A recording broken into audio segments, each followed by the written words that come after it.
Hello అండి, welcome to Bharati's kitchen. ఈ రోజు వీడియోలో గోంగూర చికెన్ ని ఎలా ప్రిపేర్ చేసుకోవాలో చూపించబోతున్నాను. రెగ్యులర్ గా మనం చేసుకునే మసాలా చికెన్ కర్రీ కన్నా ఇది చాలా టేస్టీగా ఉంటుంది. పుల్ల పుల్లగా, కారం కారంగా చాలా బాగుంటుంది. ఇప్పటి వరకు మీరు గోంగూర చికెన్ ఎప్పుడు ట్రై చేయకపోతే ఒకసారి ట్రై చేయండి. ఎప్పుడు కూడా ఇలానే చేసుకుంటారు, ఎందుకంటే అంత టేస్టీగా ఉంటుంది అనమాట. సో లేట్ చేయకుండా రెసిపీని స్టార్ట్ చేసేద్దాము. ఫస్ట్ ఈ రెసిపీ కోసం ఒక ప్యాన్ లో ఆయిల్ తీసుకోవాలి.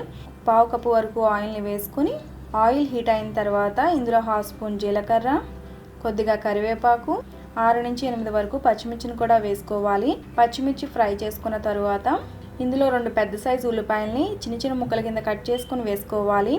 నెక్స్ట్ ఇందులోనే 1/2 స్పూన్ పసుపు, అలాగే రుచికి సరిపడా సాల్ట్ కూడా వేసుకుని ఉల్లిపాయలు బాగా ఫ్రై అయ్యేంత వరకు కూడా ఫ్రై చేసుకోవాలి. ఉల్లిపాయలు బాగా ఫ్రై అయిపోయిన తర్వాత ఇందులో అల్లం వెల్లుల్లి పేస్ట్ని 1 స్పూన్ వరకు వేసుకుని అల్లం వెల్లుల్లి పేస్ట్లో పచ్చివాసన పోయేంత వరకు కూడా ఫ్రై చేసుకోవాలి.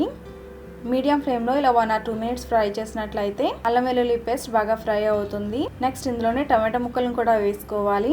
ఒక పెద్ద సైజ్ టొమాటోను కానీ లేదంటే 2 మీడియం సైజ్ టొమాటోలు కానీ చిన్న చిన్న ముక్కల కింద కట్ చేసుకుని వేసుకోవాలి. అల్లం వెల్లుల్లి పేస్ట్ని మనం ఉల్లిపాయలు బాగా ఫ్రై అయిన తర్వాత మాత్రమే వేసుకోవాలండి. ముందే వేసేసుకున్నారనుకోండి అడుగంటుతూ ఉంటుంది. ఈ టొమాటోలు బాగా ఫ్రై అయిపోయిన తర్వాత ఇందులోకి 1/2 స్పూన్ కారం, నెక్స్ట్ 1/2 స్పూన్ ధనియాల పొడి కూడా వేసుకుని 1 or 2 మినిట్స్ పాటు మీడియం ఫ్లేమ్లో ఫ్రై చేసుకోవాలి. ఇవి బాగా ఫ్రై చేసుకున్న తర్వాత ఇందులోకి గోంగూరను కూడా వేసుకోవాలి. 3 కట్టల గోంగూరను తీసుకుని వాటి నుంచి ఆకులను తుంచి బాగా వాష్ చేసుకుని ఇందులో వేసుకోవాలి. గోంగూరని డైరెక్ట్గా కూడా వేసుకోవచ్చు అండి. ఇక్కడ నేను తరిగి వేస్తున్నాను. గోంగూర చాలా తొందరగా మగ్గిపోతుందండి, అందుకని కట్ చేసుకోవాల్సిన అవసరం కూడా ఉండదండి. ఇక్కడ నేను కట్ చేసుకుని వేసుకున్నాను, మీరు ఎలా అయినా వేసుకోవచ్చు. గోంగూర వేసుకున్న తర్వాత ఒకసారి ఇలా మిక్స్ చేసుకోవాలి. గోంగూర 2 మినిట్స్కి ఇలా మగ్గిపోతుంది. నెక్స్ట్ ఇందులోనే కడిగి ఉప్పు నీటిలో నానబెట్టుకున్న చికెన్ని వేసుకోవాలి. ఈ చికెన్ నేను 750 గ్రామ్స్ వరకు తీసుకున్నాను. గోంగూర అయితే ఇంచుమించుగా మీకు 150 నుంచి 200 గ్రామ్స్ వరకు ఉంటుంది. చికెన్ వేసుకున్న తర్వాత ఒకసారి బాగా మిక్స్ చేసుకుని మూత పెట్టి 5 to 10 మినిట్స్ పాటు లో ఫ్లేమ్లో కుక్ చేసుకోవాలి. ఇలా కుక్ చేసుకోవడం వల్ల చికెన్లో ఉన్న వాటర్ అంతా కూడా రిలీజ్ అవుతుంది. నెక్స్ట్ ఇందులోనే 250 ml వరకు వాటర్ని కూడా వేసుకోవాలి. 250 ml అంటే 1 కప్ కానీ లేదంటే మీడియం సైజ్ ఉన్న గ్లాస్తో 1 గ్లాస్ వరకు వాటర్ని వేసుకోవాలి.